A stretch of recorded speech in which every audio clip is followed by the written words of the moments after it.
Hi, I'm Paul Battaglia, and this is section 3.3. Students come into section 3.3 knowing a little bit more about extrema, how to find them on closed intervals, but we want to dive a little deeper into that.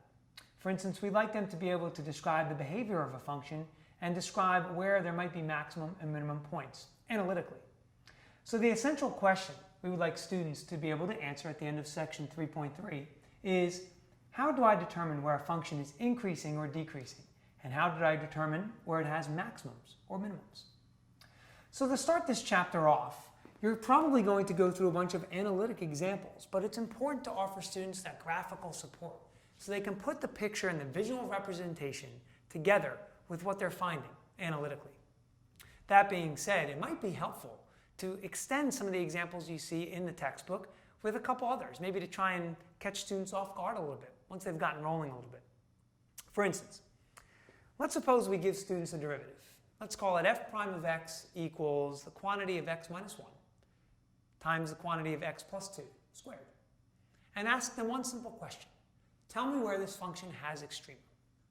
Now, what you might see here is students who just assume that because they know where the critical values are right away, 1, negative 2, that there must be extrema there. But what haven't they done? They haven't tested the derivative. Which brings me to an important point.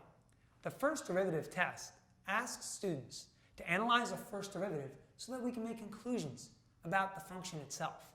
So we want students to get in the habit of testing the derivative, regardless of what they're given. What is the derivative doing to the left and to the right of these critical values? If, of course, the derivative is positive, then the function must be increasing. That brings me to another point. Let's talk about how students can express that verbally. Now, this will go a long way in addressing mathematical practice number 4.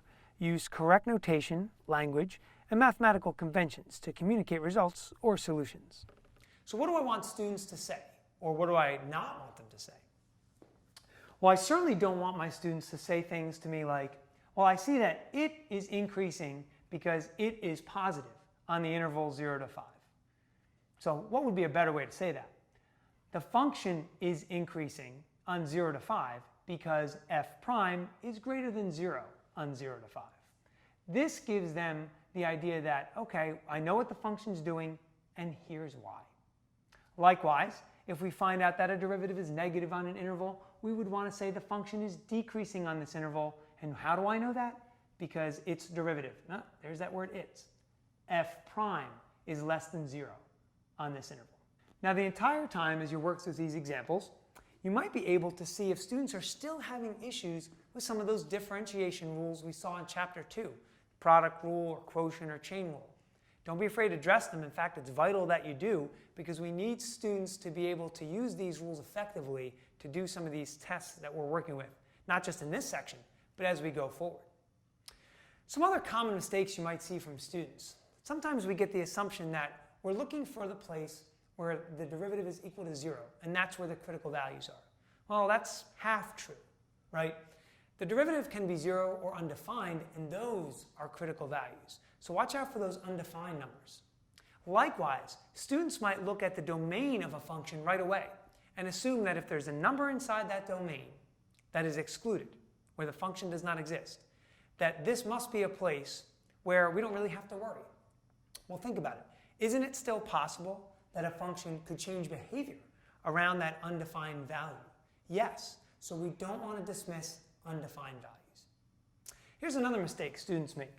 When they're testing using that first derivative test, they might accidentally use test values in the original function, not the derivative itself. So caution them against doing that. So on the AP exam, there are a couple things we look for. Now, first off, we've said that verbal descriptions are extremely important, justifications, and that's certainly true. And along those same lines, let's talk about what we strongly discourage. Use of a sign chart should not stand on its own in order to justify what a function is doing. Does that mean that students can't use a sign chart to aid them? Absolutely not. They certainly can. But we can't stop there and say, well, how do I know the function's increasing? Well, look at my chart. What we need to do is use the chart to make that analytical conclusion, and then go back to the descriptions I used before. F is decreasing on 0 to 5 because f prime is negative during this time. Now, example 5 is an interesting one. It might be a little bit beyond the scope of something students may see on the AP exam, but it's still worth looking at. I would leave it up to you, knowing your class dynamic, to decide if you think it's a good idea to go through that example. I wouldn't feel bad if you didn't, but it's something to look at.